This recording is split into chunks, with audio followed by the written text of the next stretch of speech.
उनके नाम रुसई की, उनके एडजस्टमेंट की।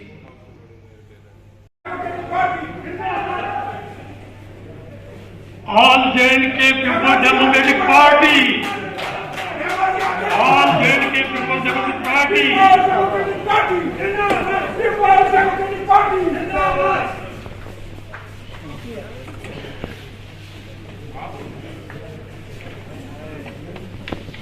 All J and K peoples democratic party, Mahua Mufti ji, Mahua Mufti ji, Mubarak Mufti आगे बढ़ो, हम तुम्हारे साथ हैं।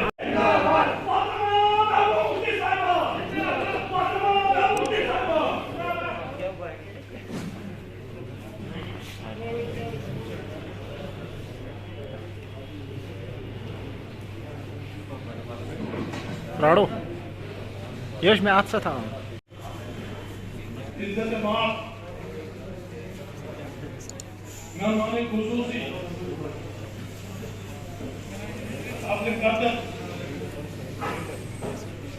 महबूब लीडर पीपल्स डेमोक्रेटिक पार्टी मोहतरमा महबूबा मुफ्ती साहिबा। ये है कि वो वहाँ कितने कामयाब हो गए हैं। मैं इससे ज्यादा कुछ नहीं कहूँगा, सिर्फ एक बात ये करूँगा, जो आप इसका नतीजा क्या निकालते हैं या महबूबा जी इसके बारे में क्या कहती है। प्यास बड़े गजब की लगी है, प्यास बड़े गजब की लगी है, लेकिन पानी में जहर है। पीते हैं अगर तो मर जाते हैं, नहीं पीते हैं तो भी मर जाते हैं। इन्हीं बातों के साथ मैं आपसे पूछता हूँ, नजर बदलो तो नजारे बदल जाएंगे, सोच बदलो तो सितारे बदल जाएंगे, नजर बदलो तो नजारे बदल जाएंगे। अरे किश्ती को बदलने की जरूरत नहीं, किश्ती को बदलने की जरूरत नहीं, दिशा बदलो इंशाल्लाह किनारे बदल जाएंगे।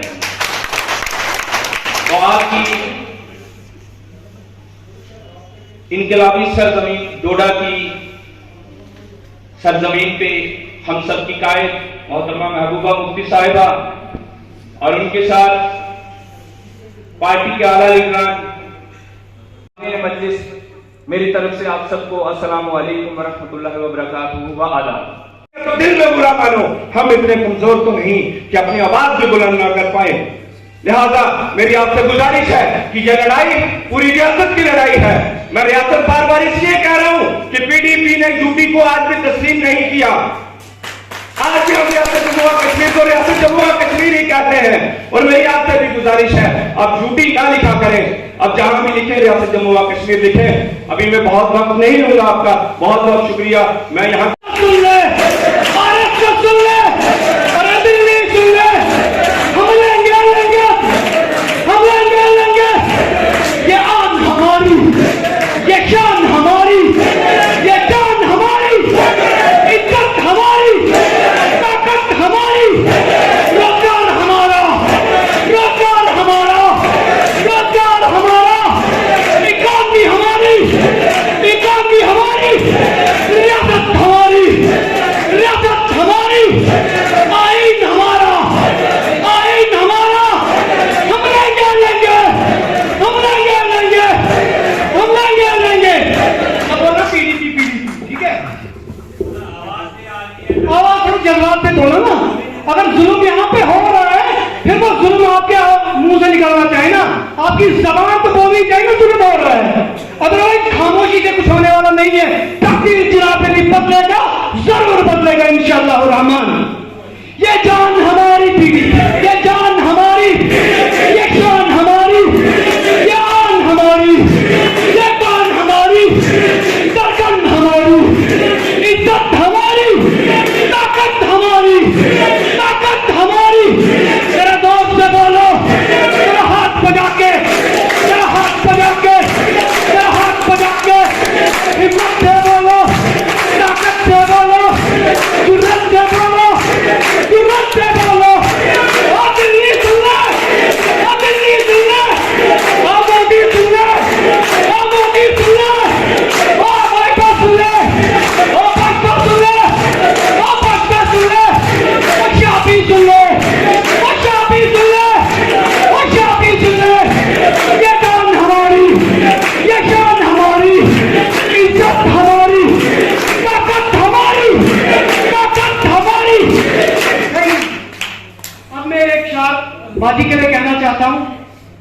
मेरा हौसला तो देख, दाद तो दे कि अब मुझे शौक है कमाल भी नहीं, खौफ सवाल भी नहीं। Thank you, thank you. और ये नाउमीदी जब चेहरे पे आया होती है तो यकीन मानिए, खासकर मेरे बुजुर्गों को कहूंगा, हम नौजवानों को भी कहीं ना कहीं दिल में खलिश पैदा हो जाती है। खिता चुनाव भारतीय जनता पार्टी पिछले 5-6 सालों से बेच रही है कि देखो जी खिता चुनाव में डेवलपमेंट नहीं थी, देखो जी आप हमें कम्युनल कहते हो, खिता चुनाव से हमने 4 सीटें निकाल के लाई। आप खिता चुनाव को बोलते हो कि यहाँ पे एक कम्युनिटी ज्यादा है, एक कम्युनिटी कम है, यहाँ पे एक कम्युनिटी के खिलाफ न जुल्म हुआ तो हमने सीटें निकाली। और कश्मीर से भी हमारे भाइयों को यह गिला है कि अगर भारतीय जनता पार्टी हुकूमत में आई तो उसकी जिम्मेदार खिता।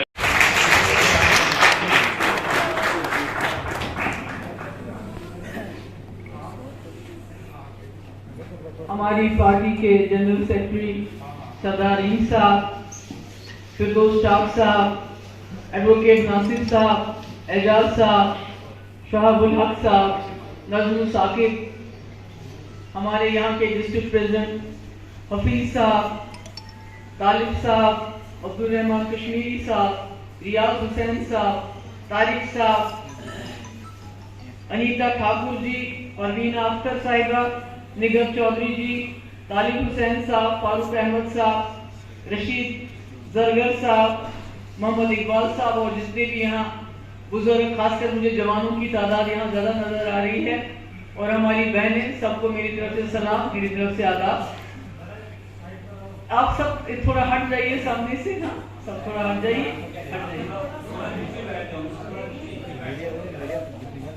तो आपको ये लोग ऊपर कहाँ आएंगे, ऐसा नहीं हुआ है। हमने एक मुस्लिम मेजॉरिटी स्टेट होने के बावजूद पाकिस्तान को तर्क करके एक गांधी के हिंदुस्तान, उस हिंदुस्तान के साथ हाथ मिलाया जहां जमहूरियत, जहां भाईचारा पनपता था।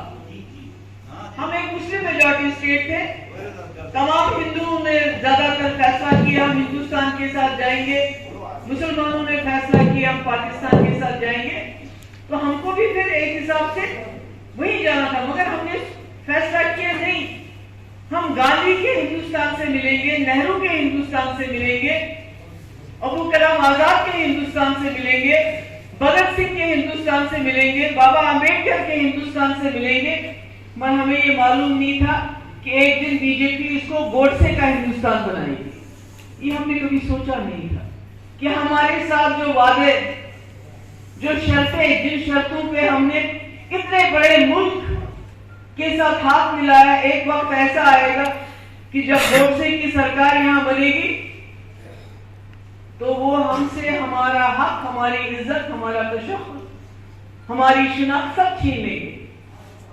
तो ये तो बिल्कुल इंसान तो सुन्न हो जाता है कि जब सोचते हैं हमारे साथ क्या हुआ।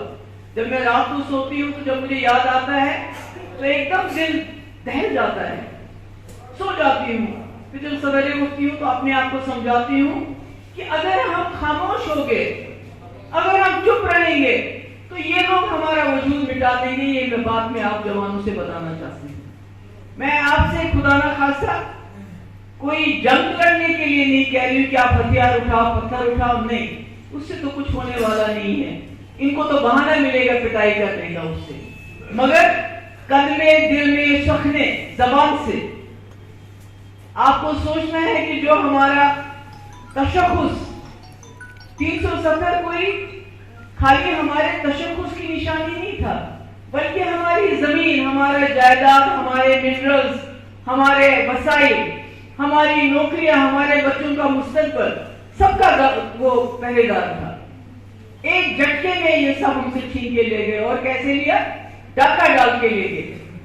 और अगर हम लोग खामोश करके, मेरा तो आज कोई इलेक्शन नहीं है, आज तो मैं कोई वोट मांगने आपसे नहीं आई हूं, बल्कि आप लोगों को थोड़ा सा धीरे धीरे जगाने आई हूं कि सोए मत रहो, डरो मत, घबराओ मत। क्योंकि अकेली मुझे कभी कभी बड़ी कोफ्त होती है। जब इनकी तकरीर मेरी तारीफों से शुरू होती और तारीफों पे बंद होती, मुझे अच्छा नहीं लगता। तारीफ इंसान की पीठ के पीछे थोड़ी बहुत करो तो ठीक है, पर मुंह पे तारीफ तारीफ तारीफ। मैं क्या हूं? मैं अकेले क्या करूं? मैं अकेली लड़ाई नहीं लड़ सकती। मैं आपको बताना चाहती हूँ, खासकर यहाँ के जवानों को बताना चाहती हूँ जिनका मुस्तकबल दांव पे लगा हुआ है। आपके पास पांव धरने के लिए 1 इंच जमीन नहीं रहेगी, ढूंढना पड़ेगा। वो जो जम्मू कश्मीर में लोग रहते थे, चाहे वो डोगरा रहता था, चाहे वो कश्मीरी रहता था, चाहे मेरा बुजुर्ग भाई रहता था, चाहे पहाड़ी रहता था, हिंदू रहता था, वो कैसा होता था, उसकी जबान कैसी, वो क्या बोली बोलता था। अगर हम खामोश रहे तो हमारा वजूद मिट जाएगा। इसलिए खामोशी नहीं रहनी। इसको ये दर्द दिया है, इसको पालना है, इसको पालना है। इसको तब कहते हैं कि यहाँ बाहर के पावर प्रोजेक्ट वाले हमें नौकरियों में हिस्सा नहीं देते। मैंने तो यही तो झगड़ा था मेरा बीजेपी के साथ कि हमारे 2 पावर प्रोजेक्ट वापस कर दो कम से कम। पूरे मुल्क के कारखाने, नौकरियां हमारी बिजली पे चलते हैं, पर हमारे पास कुछ भी नहीं।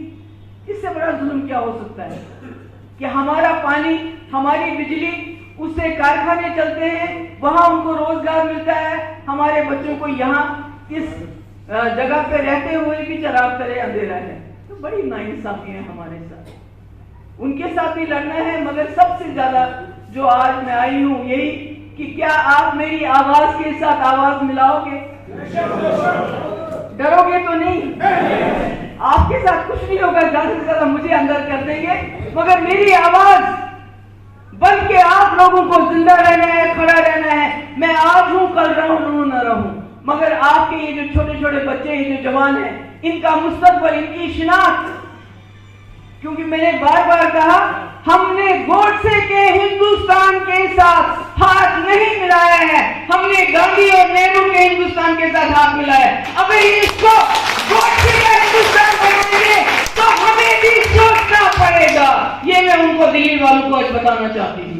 और ये जो पकड़ इन्होंने शुरू की है कश्मीर में, ये जो वहां सिविलियंस को, आम शहरियों को तंग कर रहे हैं, इसको बंद कर दे, नहीं तो इनका जीना हराम हो जाएगा और मुश्किल हो जाएगी। आप सब लोगों का यहाँ आपका भी बहुत बहुत शुक्रिया। आपने बड़ी खूबसूरत अंदाज से इसको तकरीर को अंजाम दिया और आप सब लोगों का बहुत बहुत शुक्रिया। अस्सलाम वालेकुम। एक जरूरी ऐलानियत हुई है, जो बाहर से मेहमान हजरात आए हैं उनके खाने का बंदोबस्त किया गया है। मैं नारे लूंगा, आप लोग ना जो जाएंगे वो मुफ्ती है, वो मुफ्ती है, जो जाएंगे ना चुकने वाली वो मुफ्ती है, ना चुकने